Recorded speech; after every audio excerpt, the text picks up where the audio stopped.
It was a big occasion. The big church wedding and the reception at the hotel. I met the bee, just tried to forget about what went on in New York. I had to go on with my life. As the years went on, we wrote to each other on what was going on and how he had missed talking to me. On one occasion, he never wrote back to me at all. I was getting worried as to why he hadn't written anything for a long time after I had already written 6 letters to him.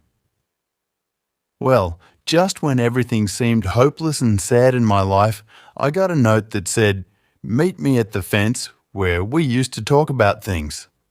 I went and saw him there. I was happy to see him, but he was broken-hearted and sad inside. We hugged until we couldn't breathe anymore. Then he told me about the divorce and why he hadn't written for a long time. He cried until he couldn't cry anymore. Finally, we went back to the house and talked and laughed about what I had been going and to catch up on old times. But in all of this, I couldn't tell him how I felt about him. In the days that followed, he had fun and forgot about all his problem and his divorce. I fell in love again with him. When it came time for him to leave back to New York, I went to see him off and cried. I hated to see him leave. He promised to see me every time he could get a vacation.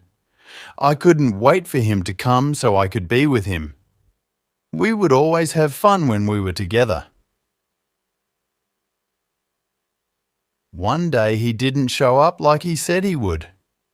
I figured that he might have been busy. The days turned into months and I just forgot about it. Then I got a call one day from a lawyer in New York. The lawyer said that he had died in a car accident going to airport, and that it took this long till everything was settled. It broke my heart. I was shocked about what took place. Now I knew why he didn't come that day. Again, I was broken-hearted. I cried that night, cried tears of sadness and heartache, asking questions, why did this happen to a kind guy like him? I gathered my things and went to New York for the reading of his will. Of course, things were given to his family and his ex-wife. I finally got to meet her since the last time we met at the wedding.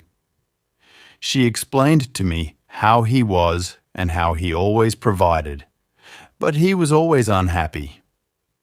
She would always try everything, but she couldn't get him happy, as he was that night at their wedding. When the will was read, the one thing that was given to me was a diary. It was a diary, that of his life. I cried as it was given to me. As I flew on the plane, I remembered the good times that we had together. I started reading the diary and what was written. The diary was started with the day we first met. I read on till I started to cry. The diary told of him saying that he had fallen in love with me that day I was broken, hearted. But he was too afraid to tell me what he had felt. That is why he was so quiet and liked to listen to me. It told of how he wanted to tell me so many times but was too afraid to say anything.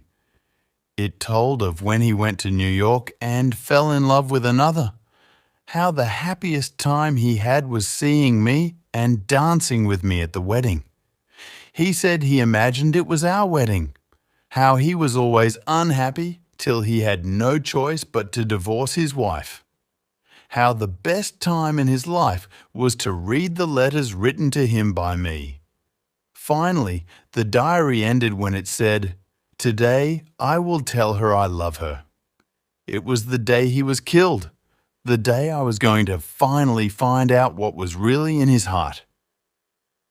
If you love someone, don't wait till tomorrow to tell him her. Maybe that next day will never come at all.